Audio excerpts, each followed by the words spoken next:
Well, welcome back to Keeping West Virginia, where we talk to local people, local business owners about things that West Virginians hold near and dear. Today, episode 2 of the Camping Conversations with Tim Senic from Rory's RV.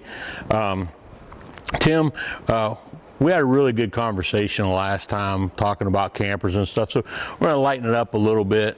When we talked before, you were at one point, I don't know if you still are, still into the dirt track and whatnot. Do you still do that stuff a lot? Yeah, I do. I haven't got to as much the last couple of years as I would like to, just with the whole COVID situation and work and whatnot. But yeah, I mean, I'm not racing 30-40 times a year like I was through all the the early 2000s and up through about 2016 or 17. But I'm trying to get out and race. I try to put a 10 or 15 race schedule together every year. Between weather and everything, it seems to be about 10. No, I still stay right at it. When I was a kid, there used to be a bunch of places to race. So you go to Pennsboro, you went to Saltwell, and there was a bunch of other places. Is there still a lot of places to go watch a dirt track race around, or is it just? I know Elkins has got one, but is there a bunch locally, or? I mean, there's still a lot of the old tracks are still around. Elkins is one of the oldest. Tyler County Speedway, have a lot of big races up there. I-77 down the southern part of the state. Is that Mineral Wells or? No, Mineral Wells West Virginia Motor Speedway just reopened. Okay. And it seems to be doing good. They've got several big races there this year. You go up into Pennsylvania. Pennsylvania's loaded with racetracks. Roaring Knob, Pittsburgh. I mean, you could go on and on about the tracks up there. Ohio's got a lot. The whole Northeast really has a lot of racetracks. There's not any weekend that you can't go a few hours away from home to a good paying race. But it's for me, I used to travel around a lot, and then I run local the last several years and regional, I reckon. I'd just branch out and run some regional races, but it's right now, the last couple of years been hard, because you're a little short on everything, help and whatnot, and everybody's got their things going on through the COVID, and so I'm hoping in this year and hopefully into the next year, get out a little more and hit some of these places again. Did some of the tracks shut down because of COVID, or did they just keep continuing on? Mostly they kept continuing on. It was outside. I think they did a little, spacing with the crowd and some different things there for a while, but it didn't interrupt racing a lot, like you would think. Not on the local and the regional level, and I don't think it really disturbed much on the national level either. They kind of was set up for it. It's an outdoor sport. When you're in your race car, you're not having contact physically with the other person. Unless someone rubs you the wrong way, then there's a little bit of physical contact right in the pits and stuff. Yeah, that can happen. I've seen when I was a kid, I've seen several fights in the pits where someone hit somebody wrong and it wasn't pretty. Yeah, I've witnessed a lot that too. There's a lot of good stories that could be told there, and I grew up. I really didn't grow up in racing. I grew up going to watch racing. My dad used to take me here to Elkins, and we'd go down to Pennsboro, and Pennsboro was open, and I was always a big Tim Hitt fan, and Denny Chamberlain. I always rooted for Denny, and then a lot of the local guys, and there was. But I was just more watching. I was playing basketball when I was younger. Right. I played a lot of basketball and was really into that, and got to where time to go to college, and I got a few offers to play some college basketball, but my size, I'm 5'9", so my height was limiting me with that, and I really was into cars and motorcycles and rebuilding stuff, and I just decided that I'd always wanted to do it, and that's where I decided to put my basketball effort was into my racing, and I figured their size don't really much matter. Don't matter how tall you are in a race car. If you can do it, you can do it, and if you can't, you can't. So we've had a successful career racing, and I had a lot of fun and met a lot of great people, and there's lots of good stories to tell. There's lots of. So let's hear a good one. Let's hear a good story, Tim. A good story. I mean, if you really want to hear the wildest story is, and a lot of people already know this, and you can YouTube search it if you want, but I was in a pretty bad wreck down at Volusia County Speedway in just outside of Daytona there in Florida back in '05 or so. Flew out of the park upside down, so a lot of people remember that. There's just so many good stories in racing. It's hard to just pick one. There's so many memorable moments. I mean, probably one of my best memories in racing was, like I'd said, I was always a Tim Hitt guy, and me and Tim became really, really close and good friends over the years, and he really helped me a lot with my racing. And but he had retired kind of early from racing and really wasn't doing much, and then his dad passed away, and they decided to have a Jim Hitt Memorial out here at Elkins, which was his dad was Jim, and so they decided to have that memorial race out here. So we took my backup car and built it to look like one of his dad's old cars. It was pink. Really? And we ran his dad's old number 99, and Hitt come up and drove. He hadn't raced in a couple of years, and he come up and drove, and it was just like, they say like riding a bike, you just get back in it, and he was good the time he got back in it again. But that was getting to race with him in one of my other cars and to have done that for him. I thought that's probably one of the more special moments in racing. There's so many good stories in racing, and we've won a lot of races, and you can talk about that, and we've lost races that we should have won, and we've had really bad nights. So, but the kind of those special moments like that's kind of where, the racing community seems to always rally around anything bad that happens. When his dad died and they had that race out there for him, I thought the whole deal was really cool. That's the thing about the racing community, like you said, they're always about memorializing or something like that, not necessarily putting somebody up on a pedestal, but just reminding everybody of what certain people do for the sport, right? I mean, that's what's really nice. I used to go to Pennsboro as a kid, and I remember they used to race tractor and trailer, just the front end of the tractor and trailer and dump trucks and stuff. I don't know why I remember that, but we sat up on that hill and watched them. And Earl Hill was the guy.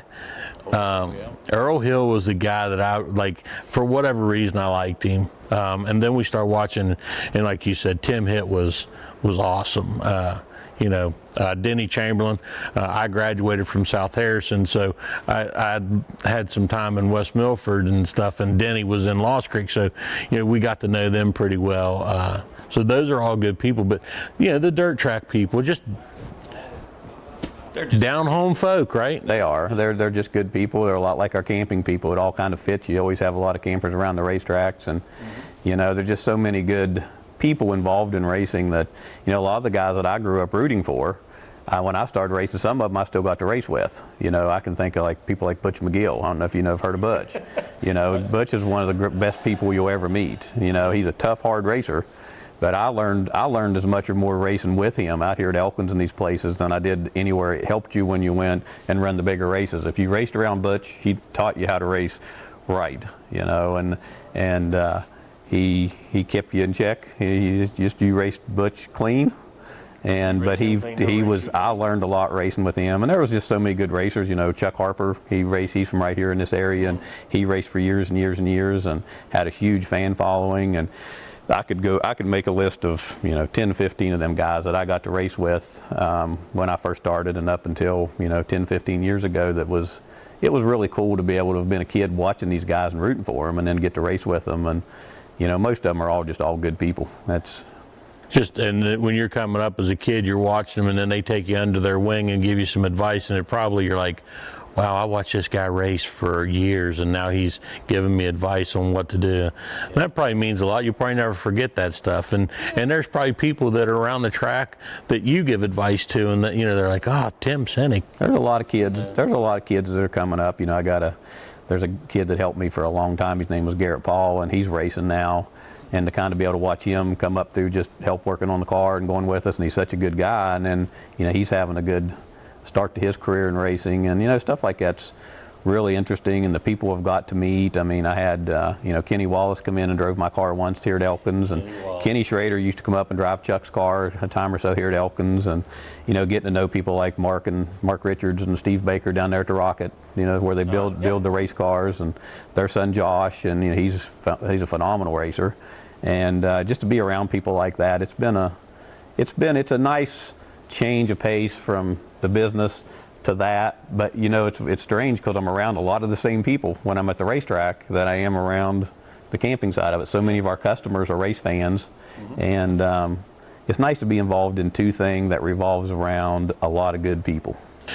You know, that's a rarity, you know, and I don't say that's a rarity. Let me take this back. I think we focus a lot of times in the world on the 20% of bad things that are going on when there's 80% good things. You know, there's still a lot of good people out there in this world, and they're not talked about enough. You know, that's the thing. You know, and on that subject, we talked the last time we talked together. I was telling you about when I went into fishing, and I ran in. I think it's Jim hit, right? Is that Tim's brother? Tim's brother. Jimmy Joe. Yeah. Probably with Jimmy Joe. Yeah. So I'm sitting around my campsite, and I just go by myself. I pitch a tent, and I go there and just spend the weekend. And I'm sitting around my campfire, and Jimmy Joe comes up, and I've never met a stranger, right? So we're sitting there talking, and next thing he says, "Come on over and eat with us." I was like, "No, you know, I've eaten already or whatever." And he insisted that I come over, and then I ran into that time I spent with them. A couple hours, probably 3 hours. I met some of the nicest guys. We talked about it's Gary Hefner, right? Oh, Gary. Yeah, Gary was definitely going to get mentioned in these podcasts. Yeah, if you got to meet Gary Hefner, if you got to meet Gary and Mike Squires and that bunch, and Eric Carpenter camps with them a lot. There's one of the unique groups there is. They're all really, really good people. And you know, Tim's dad used to buy campers from us. And then, you know, Mike Squires and Gary's bought campers from us. But with us, it's become more than that. I mean, we're all friends. We talk, we text each other. They're just such good people. And I know, you know, there's good people and there's special people. They are just special. They're good to everyone. They have that little RC track down there that Tim built before he passed away, and they've kept it running. We went down last fall to they had a little Tim Hit memorial there at the RC track, and that was one of the coolest nights. You know, you talk about racing stories. That's a racing story. It was one of the coolest nights to sit there, and you know, it's an RC car track, and the guys brought their little cars in, and it was entertaining. But just, you know, Gary and them get such an enjoyment out of watching other people having a good time. Yeah. You know, and but that's, you know, there's a lot of camping people out there like that. But those guys, if you got to meet them, you got pretty good company there. So like when I met them, I bet you, Gary, I mean, I think he'd know me if I seen him, but he made such an impression on me. And I'm not a young guy, right?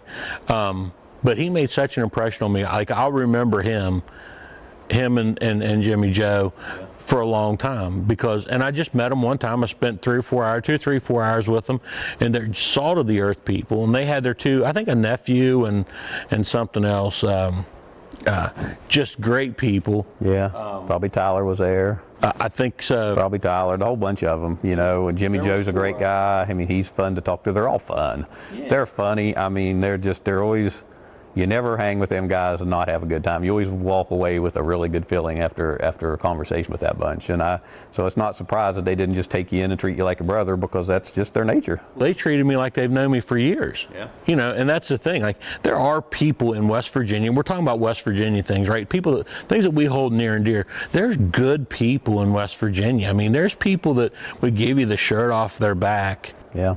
You know, to help you out, you know. And you brought up the Paradise Valley, the racetrack, that little RC track. Tim started that, you know, back before he passed away, and you know, Gary Nem was helping with it at the time too, and Jimmy Joe and all of them. And it's nice that they've continued to, because Tim was a big part of their group. You know, they got their own little special group that they camp together, they hang together, it's like a big family for them. All the wives are friendly. I like all of them. I mean, I never see a wife that I don't get a hug when they come in, and it's but Tim was kind of the hub of it. He was the entertaining, he was funny. You know, Tim was one of these guys, you know, you'd think he raced all that time that he was just a very soft-spoken, very humble. Even all the stuff he accomplished in racing, he was just such a humble guy, and it just fits that he was friends with that group. I always thought that was a pretty solid puzzle. You told me a story about Tim one time to where you were racing someplace, and you raced one night and drove all night long and went to another track, and he won up there too. And there was some kind of championship or something that he was part of. There was a year back. That was a good while ago, maybe in 2012 or so. But I had been running for points out here at Elkins, and earlier that summer there was a big Lucas Oil race at Roaring Knob up in Pennsylvania, and it got rained out. So it hit on one of the last races that was here at Elkins, and it was one of the last points races. So I'm kind of stuck. You know, Roaring Knob was one of my best racetracks. I don't want to miss a Lucas Oil race there. What am I going to do? So what I ended up doing is I got my backup car out and gave it to Hit.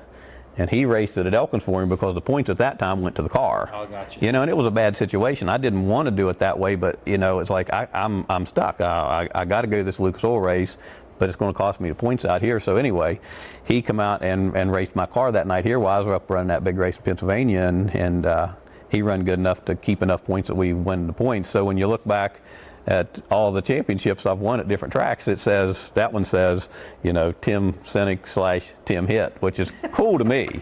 A lot of people might not want to share that, but I'm like, you know, Hit was always kind of like a hero to me. So it was really cool to see that in the record books that says, you know, that track championship was won with both of us. And so it's just, you know, a lot of neat things like that. But I'm really glad to hear that you got to meet those guys, and I consider them very good friends. Phenomenal guys, and they invited me to the RC track, and I never got to go.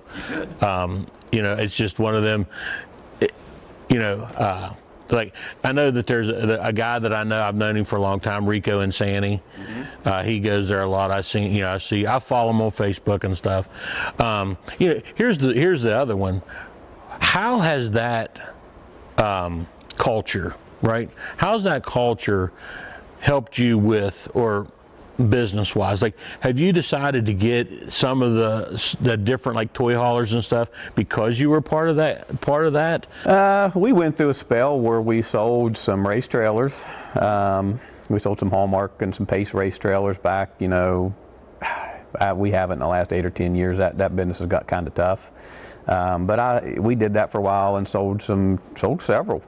We actually helped them design a full-blown dirt trailer because I knew how it needed to be set up because I'd raced along.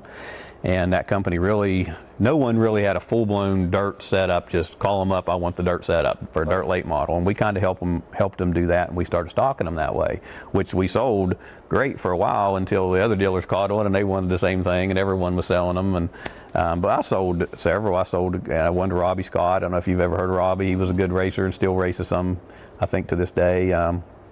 His dad was a big car owner, but we sold Robbie one he used for years and years. I don't know if he still has it now or not, but we met some nice people selling those race trailers, and so it helped us expand into that, a little into the toy haulers for the motocross people.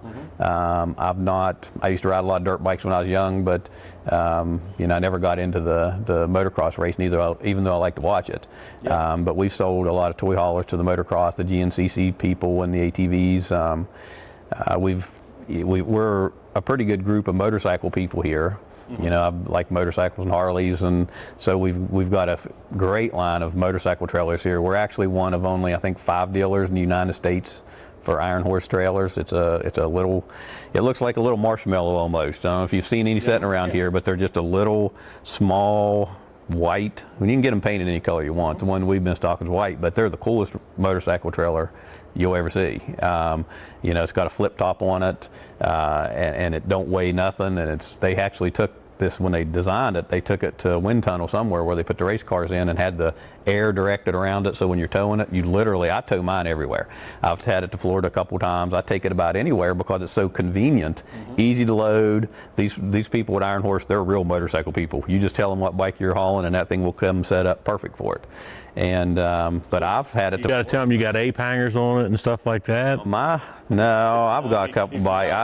I've got a real cool V-Rod Harley that I really like that I picked up. That's an old Screaming Eagle bike, and then, you know, I've got a big Fat Boy, and I'm into all motorcycles. It don't have to be a Harley. I'll ride any kind of two-wheel bike. I grew up, me and my cousin Shane, out on the farm. That's what we did. We fixed up old Trail 90s and whatever junk we could find. You know, we didn't grow up very wealthy, so it was whatever we could drag out and fix up and get out on the farm to go ride, and we'd fix them up and tear them up. My first motorcycle ever was a Trail 90. Love that thing. Low range, high range. Me and a buddy of mine used to put our fishing poles, strap it onto that rack on the back, and go up on the hill, and there was 3 or 4 fishing ponds, and we'd just spend hours riding up on the hill and fishing and stuff. That was one of the neatest bikes. I actually tried finding another one because I was like, yeah, you have something when you're a kid and you want to, I think I want to buy another one. And I tried finding one, and I found one, and my gosh, they wanted more money for it than it was brand new. Yeah. But yeah, well, I like that. Nice to know you like nice. bikes. Bikes are a special thing for me too. It's just, that's my outlet to get out when I can and when I have time and ride, and you don't have to worry about listening to hearing your cell phone ring. And I don't put stereos or nothing on mine. I don't want anything on. And my wife really likes to ride. My daughter really likes to ride. I grew up on bikes. You was telling me that your daughter wants to ride on it more. Loves to ride. I mean, she loves to ride, and me and my wife used to ride all the time. And then the kid come along, and we didn't ride together for a while. And now the kid's gotten old enough. She's went riding with me again. We went down to Myrtle Beach's bike week last fall and had a great time. And but those little iron horse trailers are so convenient. I take it everywhere.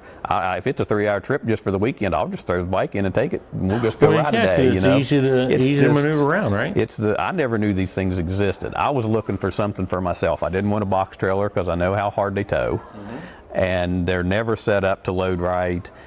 They kill your gas mileage because of all the air they catch.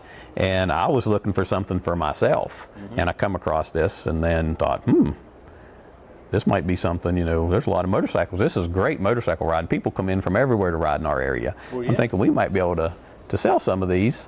And so we got hooked up with them. And like I said, they had, at the time, I think they'd been around for 20 years, but they're very selective who they pick. And they had no Northeast dealer. I think there's one in Florida and one out west, maybe one down in Texas. And so they kind of researched who we were and our history here and decided that they'd love to partner up with us and have us kind of be their Northeast dealer. So people from clear up in Maine or Boston or anywhere up through there, if they're looking for one, we're their closest place because the factory's in Tennessee. So we've done pretty good with them, and being that we're bikers, there's a lot of us here ride bikes. It's real easy someone tells us what kind of bike they have and what they're looking for, we know exactly what they're talking about. It's just kind of a natural thing and fit for us to do it. So we got another load of them. We're sold out of them right this second. We got another 2 loads coming here in the next few weeks, and it's kind of a unique business, but it's a fun business because we like talking to the bikers. Well, yeah, I mean, anytime, and that's kind of where I was leading. Like your lifestyle that you like to do sometimes drives some of the business that you have. Like now you got some motorcycles and you got UTVs and stuff like that. You think that steered you to add on to the camping business to do those things because of? I think so. I mean, I'm a gearhead. Right. I mean, I am. I was born a gearhead. I mean, you asked my mom when I was little enough, I can't ever remember. All I wanted to do was play with the cars and change the little cars and do the model cars. And I grew up even when I was in high school. I wasn't my main interest was I played basketball, but my main interest was cars and motorcycles, and I'm a gearhead. And it has, I think, with our ATVs, we got 3 lines now of good ATVs, and getting into that and feeling comfortable doing it because I understand it, and it's stuff that I like to do. And with our toy haulers and all the different things people want to haul in them, and it has, and it all, like I said, all 3 things here, camping people are really good people. I mean, the camping people they're our customers, they're just good people. And when you go out into the racing world, you're around a lot of good people. And when you go out into the biking world, the bikers, I know everybody thinks the bikers are all scary and tough, and you get out with the bikers, they're just wonderful people. Yep. And so it all fits, and it makes for an enjoyable life to be able to spend your time around all these different aspects of items, but the people are all the same. It's all good people. Yeah, and it's like when you go to a campground, there's no and I'm not getting into politicals. There's no political beliefs, right? You go to a campground, everybody's, common people. They're just the common thread is camping. You're going to get away from, not to get away from the world, but relax from the world a little bit, right? And that's the same with the biking and the biking community or the biking family, right? I used to go to Bike Week. We would race cross country. I raced for GNCC, and we would go down to Ocala, Florida, and then we'd go over to Daytona for the rest of the week. And there was never an issue. It was everybody having a good time, and there was always the talk about the Harley people versus the import bikes and stuff like that. But if you paid attention, there was a lot of Harley guys riding with a lot of the import guys, and there was jokes and banter and stuff like that, but it was never malicious. It's okay to poke fun at your friends and gouge each other a little bit and have a good time. But like looking around with here, that the added with the UTVs. Now you do have dirt bikes, right? No, you do not. I thought you. We've had a few nice dirt bikes traded in. Probably maybe that's what I've seen. No, we primarily do the side by sides and the four wheelers, and we got a line of mowers now that we're doing. That's an all American made company, Spartan mowers, and we started into that in late 2018, 19 in that range, and we've done very, very well with them. They're quality lines, and we've tried to do stuff we're not going to have a lot of problems. We're an RV dealer primarily, so we didn't want to do anything that was going to be cause any quality issues for us. So what we're selling, our CF Motos and our Intimidators, have worked out fantastic. Everybody that has them likes them. We don't have any trouble with them. But back to you talking about the campgrounds and how when you're at the campground, it's just everybody seems to get along, and it's amazing how many people will pull in beside and park beside someone they've never met in their life, and by the end of the weekend, all the kids are playing together, they're eating dinner together, and that goes to the racetrack. You go to the racetrack, and even though you're competitors, you're parked beside someone and you're having a problem or they're having a problem, everyone's loaning tools and parts and trying to make sure they get to run, and and then same out in the biking world. Someone's bike breaks down, you'll see 10 other bikers come over trying to help them, and it's I don't know. I think I'm fortunate to be involved in enough things that gives you a positive outlook at the world. Absolutely. You can't turn a blind eye to all the bad things that's going on out there, but I just try not to focus on it. I try to focus on the positive and all the good people. That's the key, right? We focus on the bad things and we forget, and that's what I said earlier was, there's 80% good in the world, and sometimes we tend to focus or get distracted, shall I say, about the 20% that's bad that we hear about, right? Yeah. And so to your Spartan mowers, I sit on one of your Spartan mowers one time when I was in here, and I'm telling you what a quality machine that is. I mean, that thing is built. Yeah, we're new to that one. That was something we got our first order of them middle of last summer, and they were a little late getting here. So this will be our first big run with them. That company's been around long enough. I'm not worried about. I mean, they got their own name built. They're a very, very quality mower. Fortunately, we've got some people here that still farm and are out doing a lot of things and mowing big properties, and so we've got the resources here to be able to understand them and know what we need to stock and what people are going to want, and so that's kind of a new endeavor for us. It's kind of like we started our ATV business. We started it small, didn't want to pull away from our time on our campers, but yet we wanted to continue to grow.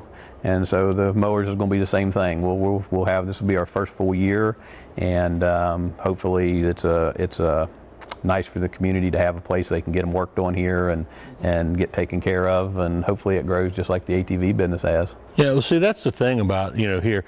Not that you've put the camping business on the back burner.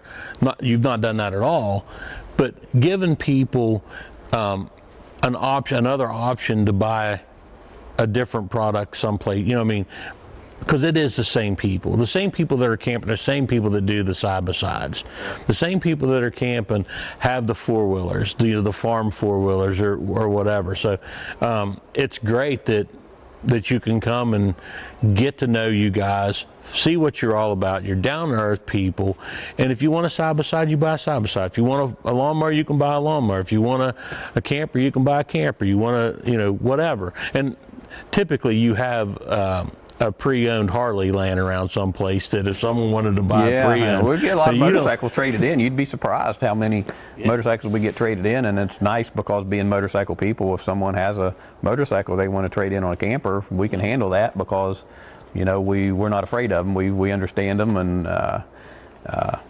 but yeah, the whole thing just ties together real well. But we don't forget. Our roots are in camping. Our roots are in the RV business, and we're continuously making changes there to support our customers better. And there's even through the COVID times, and we've, like every other business, we've struggled with staff and this and that. We all care. We're doing, we're always doing the best we can, and we're always doing everything we can to improve. We listen to our customers. Any customers that give us advice, we take it wholeheartedly, and we're always doing whatever we can do to make the camping, people that are new to camping can have a tough time with it if they're not got the right dealer looking after them. And so we're not perfect, but I'll tell you, we care. Yeah, turning someone loose with a new camper is kind of dangerous to everybody, right? Yeah, it's not dangerous, but someone that's never pulled a camper behind, if they're not aware. The campers pull nice and easy, and with all the safety things on the vehicles now, we don't really worry about that. We want to keep them safe, and we want them to enjoy their experience, because if they go out and don't enjoy their first weekends camping, they'll find something else to do. Yeah. So we try to sell them a good product, something that's not going to fall apart. Camping is not like cars where they're all in this little box. They're all pretty good, and there is a few that's a little better. Camping is a broad. There's so many lines and manufacturers out there that there's a long. You can go from high quality. I don't know if junk's the right word, but I'm telling you, in the RV, but you gotta be careful what you purchase. It's not like the car industry. It's not regulated like that. So, we're trying to be very careful in what we put people in so they actually enjoy their camping experience. Perfect. So this is the end. This is the portion of the episode to where you get to choose. Okay. 1 through 10, but you can't choose 6 this time. All right. I'll take 3. 3. That's a pretty easy one. What's your favorite place in West Virginia, and why? My favorite place in West Virginia, other than here? It can't be your hometown. Okay. Because you've not traveled more than 10, 15 miles out. You're here, so you've not lived any place else. So where would you?